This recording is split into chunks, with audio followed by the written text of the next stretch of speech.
நமஸ்காரம். 1000 நாமங்கள் 1000 கதைகள் 310வது திருநாமம் அவிசிஷ்டாய நமக. வியாசருக்கும் அவரது சீடர்களுக்கும் அடிக்கடி உபனிஷத் வாக்கியங்கள் விஷயமாக சுவையான உரையாடல்கள் நடப்பதுண்டு. அந்த உரையாடல்களின் மூலமாக நாம் பற்பல வேதாந்த நுட்பங்களை அறியலாம். அத்தகைய ஓர் உரையாடல் ஒருமுறை வியாசருக்கும் அவரது சீடர்களுக்கும் இடையே நடைபெற்றது. வியாசரின் சீடரான ஜெய்மினி என்பவர், குருவே, ஜீவாத்மா பரமாத்மாவின் இருப்பிடத்தை சென்றடைந்து அந்த பரமாத்மாவை அனுபவித்து அவருக்கு தொண்டு செய்வதை முக்தி என்று சொல்லுகிறோம். முக்தி என்பது துக்கத்தின் கலப்பே இல்லாத பரமானந்தமான நிலை என்பதில் ஐயமில்லை.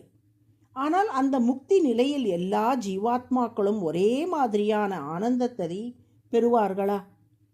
அல்லது ஒவ்வொரு ஜீவாத்மாவுக்கும் அவரவர் கர்ம வினைக்கு ஏற்றபடி வெவ்வேறு அளவிலான ஆனந்தம் கிட்டுமா என்று வியாசரிடம் கேட்டார். அதற்கு வியாசர், முக்தி அடைந்தவன் எல்லா விதமான கர்ம வினைகளின் கட்டுக்களில் இருந்தும் விடுபட்டு விடுகிறான். அவனை எப்படி அந்த வினைகள் பாதிக்கும்? முக்தி நிலையில் எல்லா ஜீவாத்மாக்களும் ஒரே மாதிரியான ஆனந்தத்தை தான் பெறுகிறார்கள் என்று பதில் உரைத்தார். அப்போது பாதரி என்ற சீடர், குருவே, எனக்கு ஓர் ஐயம். ஓர் இசை கச்சேரியை பல ரசிகர்கள் கேட்கிறார்கள் என்று வைத்துக்கொள்வோம். இசையமைத்து பாடுபவர் ஒரே மாதிரியான பாடலை பாடினாலும் ரசிகர்களில் ஒவ்வொருவரும் பெறக்கூடிய ஆனந்தம் என்பது வெவ்வேறு அளவுகளில் தானே உள்ளது. அதுபோலத்தானே முக்தி நிலையிலும் இறைவன் ஒரே மாதிரியான ஆனந்தத்தை தந்தாலும் கூட அதை அனுபவிக்கும் முக்தாத்மாக்கள், முக்தியடைந்த ஜீவாத்மாக்கள் வெவ்வேறு அளவில் அதை அனுபவிப்பார்கள் அல்லவா?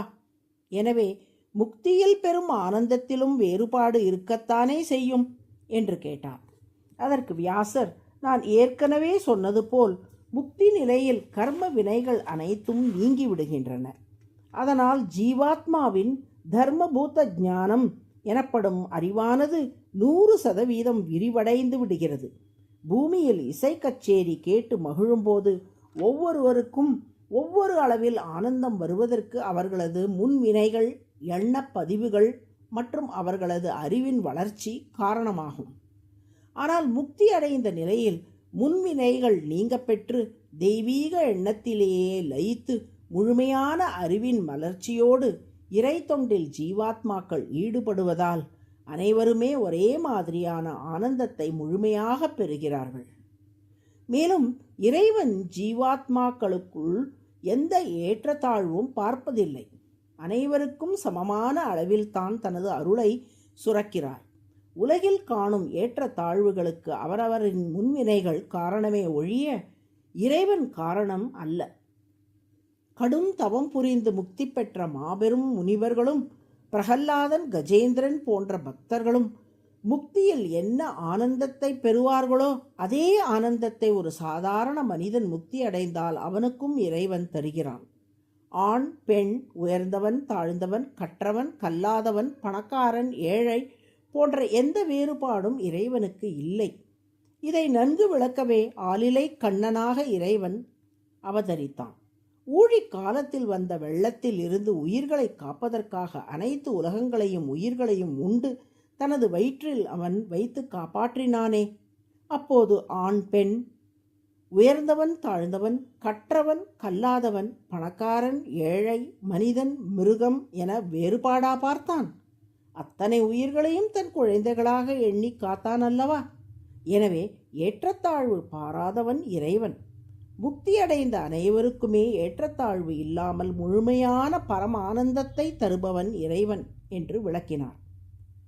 விசிஷ்ட என்றால் இவ்விடத்தில் வேறுபாடு உள்ளவர் என்று பொருள். அவிசிஷ்ட என்றால் வேறுபாடு பாராமல் அனைவரையும் சமமாக கருதுபவர் என்று பொருள். ஆலிலை கண்ணனாக அவதரித்த வேளையில் எந்த வேறுபாடும் பாராமல் அனைத்து உயிர்களையும் சமமாக எண்ணி தன் வயிற்றில் வைத்து காத்தபடியால் திருமால் அவிசிஷ்ட என்று அழைக்கப்படுகிறார். அதுவே சகஸ்ரநாமத்தின் 310வது திருநாமம். அவிசிஷ்டாய நமக என தினமும் சொல்லி வரும் அன்பர்களுக்கு அனைவரையும் அனைத்தையும் சமமாக பார்க்கக்கூடிய பண்பினை திருமால் அருள் புரிவார். நாராயண நாராயண.